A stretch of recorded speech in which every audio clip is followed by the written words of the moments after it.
আসসালামু আলাইকুম প্রিয় দর্শক আমার আজকের পর্বে আপনাদের সাথে শেয়ার করব কত মাস বয়স থেকে বাচ্চাকে ডিম খাওয়ানো উচিত এবং প্রথমে কিভাবে বাচ্চাকে ডিম খাওয়াবেন তার 3টি পদ্ধতি। দর্শক, বাড়ন্ত বয়সী বাচ্চাদের জন্য প্রয়োজন পুষ্টিকর ও সুষম খাদ্য, যা তাদের সঠিক ওজন, উচ্চতা ও স্মৃতিশক্তি বাড়াবে। তেমনি পরিপূর্ণ পুষ্টিকর খাবার যদি আমরা আমাদের সন্তানকে দিতে না পারি, তাহলে কিন্তু তার সঠিকভাবে বেড়ে ওঠা নিশ্চিত করা যাবে না। তাই তাদের বেড়ে ওঠার সাথে অনেক ধরনের খাবার জড়িত। তার মধ্যে গুরুত্বপূর্ণ একটি খাবার হলো ডিম। ডিম বাচ্চাদের জন্য সুপারফুড একটি খাবার, যা আপনারা বাচ্চাদেরকে 6 মাসের পর থেকেই দিতে পারবেন। শিশুকে ডিম দেওয়ার ক্ষেত্রে প্রথমে ডিমের কুসুমটি দিতে হবে। তার কারণ হচ্ছে ডিমের সাদা অংশে অ্যালবুমিন থাকে, যা বাচ্চাদের হজম করতে অসুবিধা হয়। তাছাড়া ডিমের সাদা অংশে 4টি প্রোটিন রয়েছে, যা বাচ্চাদের অ্যালার্জির প্রতিক্রিয়া সৃষ্টি করে। ডিমের কুসুম খাওয়ানোর পরে যদি আপনার বাচ্চা হজম করতে পারে, কোনো রকমের অ্যালার্জির কোনো সমস্যা না হয়, তাহলে 8 মাসের পর থেকেই ডিমের সাদা অংশ সহ পুরো একটি ডিম বাচ্চাকে খাওয়াতে পারবেন। তাতে করে আপনার বাচ্চার শরীরে বিভিন্ন রকমের vitamin, minerals, protein, phosphorus, iron, zinc সহ বিভিন্ন রকমের পুষ্টির চাহিদা পূরণ হয়ে যাবে এবং বাচ্চাদের ক্ষয় পূরণ করতেও সহায়তা করবে। তো যাই হোক দর্শক, আমি এখানে একটি মুরগির ডিম সিদ্ধ করে নিয়েছি এবং ডিমটাকে মাঝ বরাবর কেটে কুসুমটাকে আলাদা করে নিয়েছি এবং কুসুমের এক টুকরো আমি প্রথম রেসিপির জন্য নিয়েছি। এই যে দেখুন, কুসুমটাকে কিন্তু আমি যেরকম একটা চামচের সাহায্যে ম্যাশ করে নিয়েছি।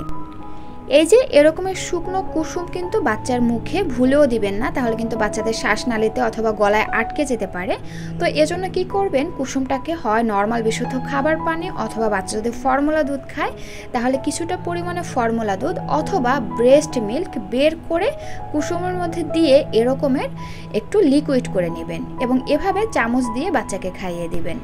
ইনশাআল্লাহ বাচ্চার কোনো রকমের সমস্যা হবে না। তো যাই হোক, এই তো প্রথম রেসিপি দেখে নিলেন, এবার চলে যাচ্ছি দ্বিতীয় রেসিপিতে।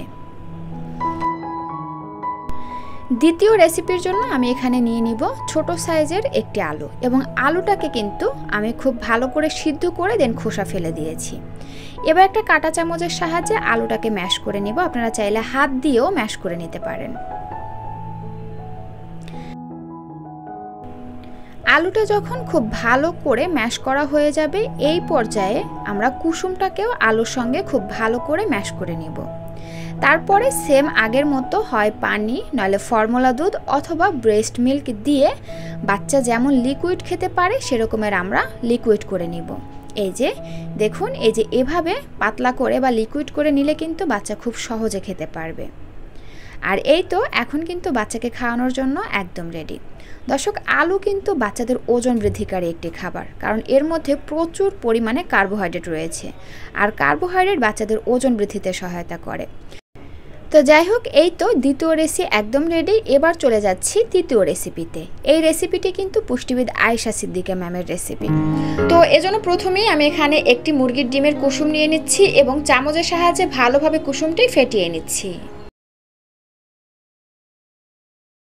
ডিমের কুসুমটা কিন্তু আমি ভালোভাবে ফেটিয়ে নিয়েছি। এবার চলে যাচ্ছি চুলায়।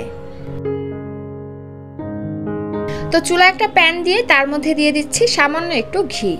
ঘিতে রয়েছে স্বাস্থ্যকর ফ্যাট এবং ক্যালোরি বাচ্চাদের ওজন বাড়াতে সাহায্য করে এবং স্বাস্থ্যকর ফ্যাট বাচ্চাদের স্মৃতিশক্তি বাড়াতে সাহায্য করে।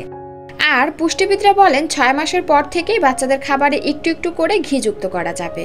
তবে সেই ক্ষেত্রে ঘি, বাটার, তেল এগুলো পরিবর্তন করে করে খাওয়ানো উচিত, কারণ প্রতিদিনই যে বাচ্চার খাবারে ঘি দিতে হবে এমন কিন্তু কোনো কথা নেই। বাচ্চাটি যে বড় হবে তখন কিন্তু প্রতিদিন আপনি বাচ্চার খাবারে ঘি যুক্ত করতে পারবেন না। তাই সব ধরনের খাবারে বাচ্চাদেরকে অভ্যস্ত করতে হবে। তো যাই হোক, ঘি গলে আসার পরে আমি এর মধ্যে বাচ্চার চাহিদা অনুযায়ী পরিমাণ মতন সুজি দিয়ে দিচ্ছি। আমি এখানে চালের সুজিটা ব্যবহার করছি। আপনারা আপনাদের বাচ্চাদেরকে যে সুজি খাইয়ে অভ্যস্ত সেই সুজিটাই এখানে নিয়ে নেবেন এবং চুলার আঁচ মিডিয়াম এবং লোয়ের মাঝামাঝি রেখে ঘিয়ের সাথে চালের সুজিটা হালকা একটু ভেজে নিব। সুন্দর একটা ফ্লেভার আসবে, এজন্য আমি এর মধ্যে দিয়ে দিচ্ছি একটি এলাচ। এই এলাচটা দিলে ডিমের যে কাঁচা গন্ধ আসবে সেটা আর থাকবে না, বাচ্চারা মজা করে খাবে। কিছুক্ষণ ভেজে নেওয়ার পরে দেখবেন সুন্দর একটা ফ্লেভার আসছে। এই পর্যায়ে আমরা সুজি সেদ্ধ হওয়ার জন্য দিয়ে দিব পরিমাণ মতো নর্মাল বিশুদ্ধ খাবার পানি এবং নেড়েচেড়ে প্রতিটি উপকরণ মিশিয়ে নিয়ে চুলার আঁচ মিডিয়াম আঁচে রেখে ঘন ঘন নেড়েচেড়ে আমরা সুজিটাকে ভালোভাবে রান্না করে নিব। আর এখানে আমি কোনো লবণ দিচ্ছি না। ডাক্তাররা বলেন 1 বছরের নিচের বাচ্চাদের খাবারে লবণ চিনি কোনোটাই ব্যবহার করা যাবে না, কারণ এই বয়সী বাচ্চাদের কিডনি এবং লিভার অপরিপক্ক অবস্থায় থাকে। তাই এই সময় যদি আমরা তাদের খাবারে অতিরিক্ত লবণ বা চিনি ব্যবহার করি তাহলে তাদের অপরিপক্ক কিডনি বা লিভারে ক্ষতিকারক প্রভাব পড়তে পারে। তো আপনার বাচ্চা যদি লবণ ছাড়া খাবার খেয়ে অভ্যস্ত হয় তাহলে আপনি এখানে লবণটা স্কিপ করে যাবেন। আর 1 বছরের উপরে বাচ্চাদের ক্ষেত্রে আপনারা এখানে স্বাদ অনুযায়ী লবণ ব্যবহার করতে পারেন। তো যখন সুজি ভালোভাবে সিদ্ধ হয়ে এরকমের অবস্থায় চলে আসবে, অর্থাৎ একদম ঘনও না একদম পাতলাও না, মিডিয়াম অবস্থায় যখন আসবে, এই অবস্থায় আমরা ফেটিয়ে রাখা ডিমের কুসুমটি দিয়ে দেব এবং ভালোভাবে নেড়েচেড়ে মিশিয়ে নেব। এই যে দেখুন, আমি কিন্তু খুবই অল্প অল্প পরিমাণে দিচ্ছি এবং ভালোভাবে নেড়েচেড়ে মিশিয়ে নিচ্ছি, কারণ একসাথে যদি ডিমের কুসুমটা দেওয়া হয় তাহলে কিন্তু বড় বড় দলা পেকে যাবে। তো যাই হোক, আমি ডিমের কুসুমটা দিয়ে খুব ভালোভাবে নেড়েচেড়ে মিশিয়ে নিয়েছি এবং এভাবে আমি আরও 1 মিনিটের মতন রান্না করে নিচ্ছি। যে যেমন লিকুইড রেখে বাচ্চাকে খাওয়াতে চান সে সেভাবে চুলা থেকে নামিয়ে নেবেন। আপনাদের যদি মনে হয় যে ডিমের কুসুমটা দেওয়ার পরে একটু ঘন হয়ে আসছে তাহলে আপনারা এখানে একটু পানি দিয়ে আপনার বাচ্চার পছন্দ অনুযায়ী খাবারটি পাতলা করে নিতে পারেন। তো এই তো তৈরি হয়ে গেল বাচ্চাদের জন্য হাই প্রোটিন সমৃদ্ধ সুজির রেসিপি। এইভাবে সুজি রান্না করে বাচ্চাদেরকে সকালের নাস্তায়, দুপুর এবং রাতের প্রধান খাবার হিসেবে দিতে পারবেন।